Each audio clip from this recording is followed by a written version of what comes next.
بن عبدالعزیز نے دیکھا جہنم میں آنتیں پھٹی ہوئی ہیں، پیٹ پھٹا ہوا، آنتیں نکلی ہوئی ہیں، اور ایسے گدھے کی طرح چکر کاٹ رہا ہے. تو پوچھا کیا حال ہے؟ کہا بس ایمان کی آس پہ پڑا ہوں کہ کبھی تو اللہ جنت میں ڈال دے گا.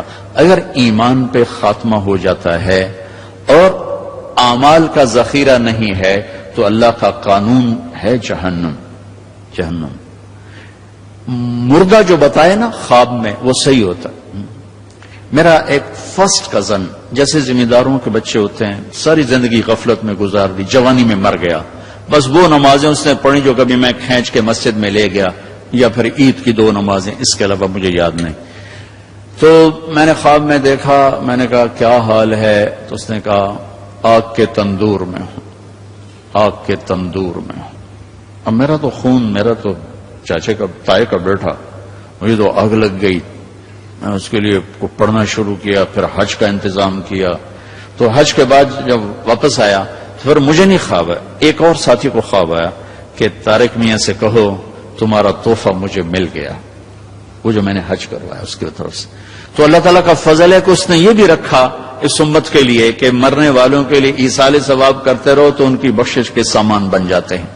تو اگر ایمان ہے اور عمل نہیں ہے تو سیدھا جنت میں نہیں جائے گا، وایا ہو کر جائے گا. اور اعمال میں میرے عزیزو، میں نماز کی پہلے تھوڑی بات کی تھی. روزے گرمی میں میرا اور آپ کے صبر کا امتحان ہے، میرے آپ کے عشق کا امتحان ہے کہ ہم اللہ کے لیے کتنی بھوک برداشت کرتے ہیں اور اللہ کے لیے کتنی پیاس کو برداشت کرتے ہیں.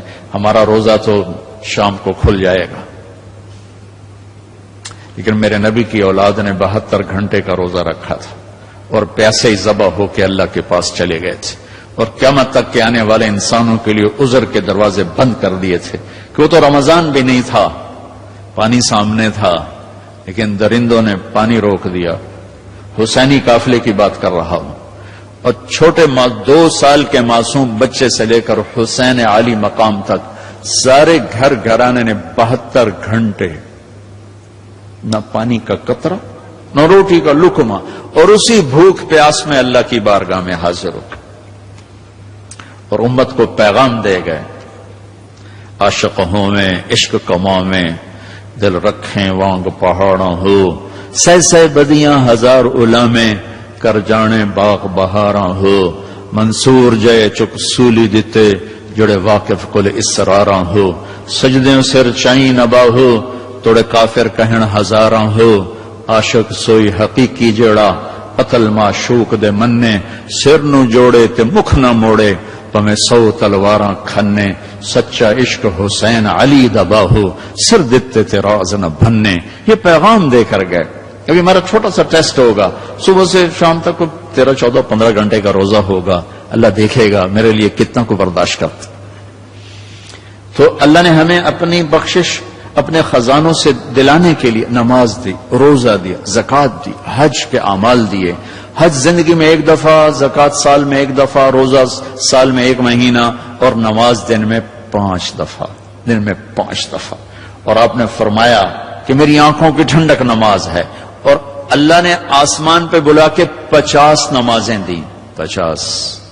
اللہ کو پتا ہے 5 دینی ہے، اللہ کو پتا ہے انہیں 5 نہیں پڑھنی ہے، 50 کی تو پڑھنی ہے، ٹھیک ہے، نہیں اللہ 50 دے رہا ہے.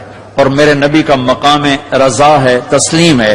میرے نبی نے نہیں عرض کی یا اللہ اب یہ 50 کیسے پڑھیں گے؟ کہ ٹھیک ہے میرے رب میں راضی ہوں. واپسی ہو گئی.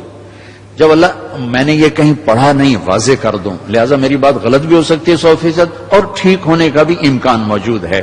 کہ جب اللہ پاک نے دیکھا کہ میرا نبی تو تسلیم اور رضا پہ وہاں پہنچ گیا ہے کہ سوال ہی نہیں کیا کہ یا اللہ انہیں 50 کتوں پڑھنی ہے، تو انہوں نے موسیٰ علیہ السلام کو آگے کھڑا کر دیا. ہوگا میں اس لیے کہتا ہوں کہ میرے پاس اس کا کوئی ثبوت نہیں، میرا اپنا ذاتی ایک ذوق. آگے 6 آسمان پہ موسیٰ علیہ السلام کھڑے تھے. یا رسول اللہ ملاقات کیسی رہی؟ کہ بڑی اعلیٰ. کیا ہوا؟ کہ 50 نمازیں. ان کو تو کیا پڑھنی ہی نہیں، واپس جاؤ تھوڑیاں کراؤ. اب یہ 6 آسمان، یہ 7واں، یہ سدرۃ المنتہا، یہ فاصلے کوئی نہیں جانتا اللہ کے سوا، بے شمار ہیں، لیکن یوں طے ہو رہے تھے، لیکن فاصلہ تو ہے. واپس گئے تو اللہ نے 5 گھٹا دی، 45 نہیں گھٹائیں. اچھا بھائی میرے حبیب 5 کم کر دیتے ہیں. آنا جانا 9 دفعہ واپس بھیجا. 9 5 45. واپس جائیں یا رسول اللہ، واپس جائیں یا رسول اللہ، واپس جائیں یا رسول اللہ. اور ہر دفعہ 5 5 5 5. پہلے 5 کیوں نہیں دی؟ اور واپس گئے تھے تو 45 کیوں کم نہیں کی؟ ہر دفعہ بلا رہے ہیں بھیج رہے ہیں، بلا رہے ہیں بھیج رہے ہیں. اچھا 5 5 5 5. صرف آپ کو نماز کی اہمیت بتانے کے لیے کہ کتنا عظیم عمل ہے. جب 5 رہ گئیں اور موسیٰ علیہ السلام پھر کھلوتے، جی اب کیا ہوا؟ کہا جی 5 رہ گئی ہیں. کہا نہیں واپس جائیں، کوئی نہیں پڑھیں گے. کہا نہیں اب میں گیا تو یہ بھی اڑ جائیں گی، پھر میری امت کا کیا بنے گا، مجھے شرم آتی. کہا یا رسول اللہ ایک بات بتاؤں کیا؟ میری امت پہ 2 نمازیں فرض تھیں. بنی اسرائیل 2 نمازیں تھیں، فجر کی 2 رکعت اور عصر کی 2 رکعت. با جماعت نہیں، انفرادی. رکوع کوئی نہیں، قیام سجدہ. تلاوت کوئی نہیں، تسبیح. قرآن میں آتا ہے ورکعی مرعکین، حضرت مریم کو وہ ورکعی سے مراد رکوع نہیں، جھکنا مراد ہے کہ جھکو اللہ پاک کے سامنے. رکوع ہمیں ملا، نماز میں تلاوت ہمیں ملی، اللہ اکبر ہمیں ملا. کسی امت کو اللہ اکبر نہیں ملا، کسی امت کو رکوع نہیں ملا، کسی امت کو تلاوت نہیں ملی. وہ اپنی کتاب کے حافظ نہیں ہوتے تھے، ہم اپنی کتاب کے حافظ ہوتے ہیں. ہمارا بچے سے لے کر بوڑھا، مرد سے لے کر عورت جو یاد کرنا چاہے. میرا شاگرد میرے یہاں مدرسہ میں، اس نے 29 دن میں قرآن یاد کیا. صبح سے پارہ یاد کرتا تھا اور رات کو تراویح میں سناتا تھا.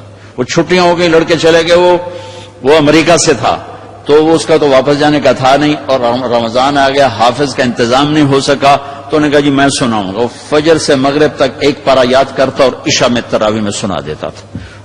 29 دن میں اس نے پورا قرآن سنا دیا. تو اللہ نے ہمارے لیے قرآن ایسا آسان. ابھی وہ امریکہ میں ماشاءاللہ مدرسہ. پہلی امت ہے اپنی کتاب کی حافظ نہیں ہوتی تھی، یہ امت قرآن کی حافظ. حضرت عثمان رضی اللہ تعالیٰ عنہ حرم شریف میں داخل ہوئے اور اللہ اکبر کر کے نماز کی نیت باندھی اور سورہ بقرہ شروع کی. عبد الرحمن تیمی پاس بیٹھے تھے، وہ کہنے لگے بھلا دیکھو رکوع کہاں کرتے ہیں. تو بقرہ سے جو چلے الف لام میم ذالک الکتاب تو والناس پہ جا کے رکوع کیا. 1 رکعت میں سارا قرآن پڑھتی.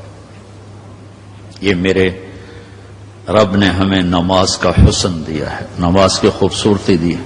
ابو ریحانہ ایک سفر سے واپس آئے تو ان کی بیگم ان کے انتظار میں، اس زمانے میں نہ کوئی موبائل نہ ٹیلی فون، تو انتظار ہوتا تھا. جو جب رات کو بیٹھنے لگے تو کہنے لگے 2 نفل پڑھ لوں پھر بیٹھیں گے. انہوں نے کہاں پڑھ لو. اللہ اکبر. جو شروع ہوئے چلتے چلتے چلتے چلتے فجر کی اذان پہ جا کے 2 نفل ختم ہوئے. تو کہنے لگے ابو ریحانہ اما لنا من کا نصیب، میرا کوئی حق نہیں تھا. کہنے لگے مجھے معاف کرنا، میں بالکل بھول گیا، مجھے یاد ہی نہیں رہا.